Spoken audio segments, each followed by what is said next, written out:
Hello, everybody. It is 6:30 here on our Tuesday evening, whichever it is right now. I'm Chief Meteorologist Tim Buckley at WFMY. Glad to have you here on WFMY Plus as we talk about your weather impact. It's all, of course, been about the heat recently.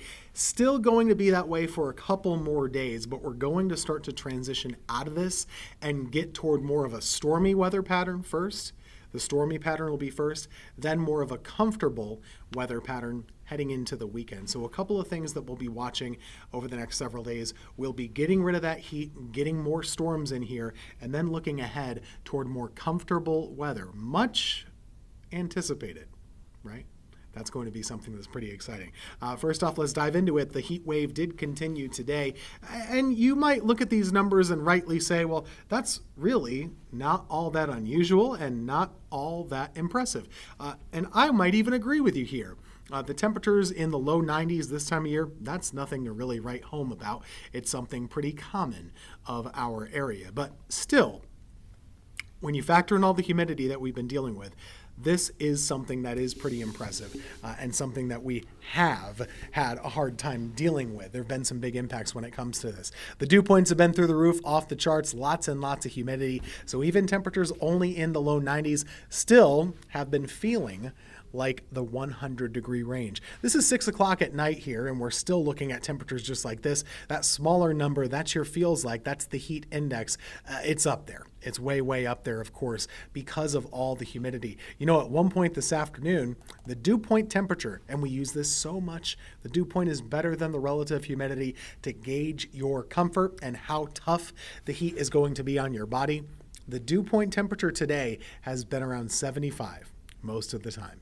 That is way, way high. At one point, it was 77 in Greensboro, so there's been a lot of humidity to go around. One of the surprises for today, in my opinion, was the amount of showers and thunderstorms that we saw. You know, at one point earlier this afternoon and right around the late morning even, several different downpours and thunderstorms moving about the area. That's something that we were expecting a few to pop up, but not quite that early and not quite that many of them either. We have a ton of them. Earlier today. Now, right now, this is live as of 6:30, so if you're watching this later on, and you can ignore it, these thunderstorms are still moving about the area, and still some new ones are forming too. I'll take you into Greensboro and Guilford County first off. We've got a couple downpours here. This one right near the farmer's market. It's actually kind of moving just slowly right there toward the I-40 split. So it's headed here toward Kernersville, headed over this way toward Union Cross Road, areas like that. So a little bit of a downpour in that part of our area. Now let's take a little bit of a zoomed out view and show you where the big storm is. So right now, this is a bigger storm than we've seen most of the rest of the day, with more lightning as well. This is up in Surry County. So moving south of Mount Airy, headed toward White Plains, Dobson, raining a lot, good amounts of lightning too. This is something to keep an eye on.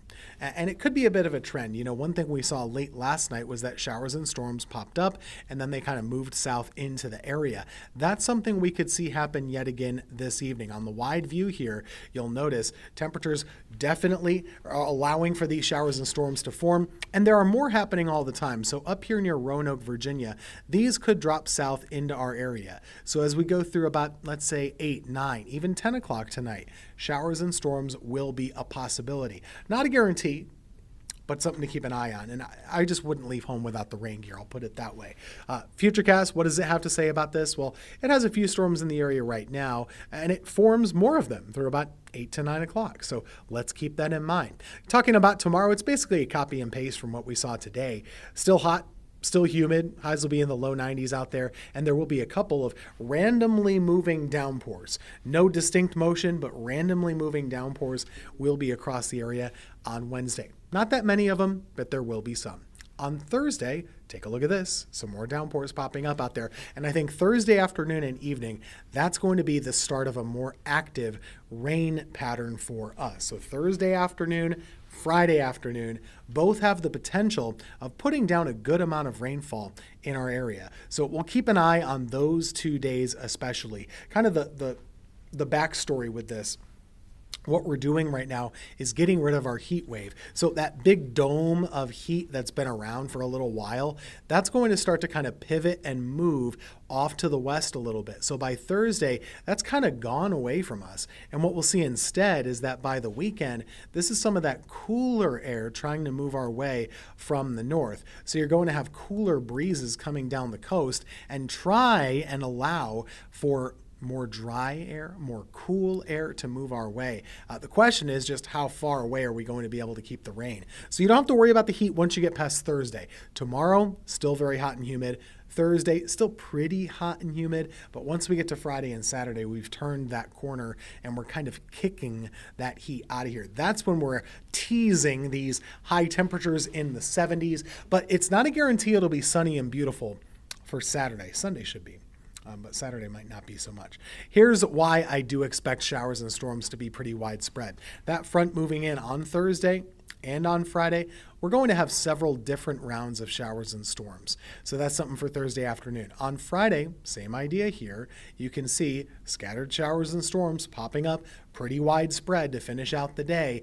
Keep that in mind for your plans. We are even included in a flood risk for Friday itself. Now on Saturday, most of that rain should be south of our area, hopefully into South Carolina. That would be good for outdoor plans. If the front stalls a little north, we might have to adjust that forecast a little bit. I'm just letting you know right now. Here's the flash flooding risk when it comes to Friday. Our area is in a level 2. Some of those storms could be moving a little slowly, and that's something to keep in mind. So if you do have outdoor plans, if you are moving about the area on Friday, remember what we were dealing with a couple of weeks ago. It's possible we could have some of that flooding rain risk yet again. Not so much for the rest of the week, or not necessarily a guarantee, I should say, for every day, but Friday and even a little bit on Thursday, both have the risk for some downpour rain and some of that could create some flooding in some spots. So let's watch both Thursday and Friday for that risk of storms that could bring flooding to the area. Once we get to Saturday, things should start to improve a little bit, and that's what we're reflecting in our 7-day forecast. The humidity trend, it still looks to be very, very humid through Friday, but once we get to the weekend, those are the changes, and much anticipated as well. Here's Wednesday, Thursday, and Friday. Still watching the heat for tomorrow. Thursday and Friday probably trending towards some alert days for us when it comes to the storms out there. And then for Saturday and Sunday, that's when we're looking to be mostly dry around the area. Hopefully that can be the case. Rain should be mostly south of us by Saturday. Temperatures way cooler, only in the mid-70s with some clouds around too for Saturday. Sunday, we'll have it partly sunny and 78 degrees. That could be a beautiful finish to the Wyndham Championship in Greensboro for the weekend. That's your forecast. We'll have a lot more on Carolina weather coming up after this.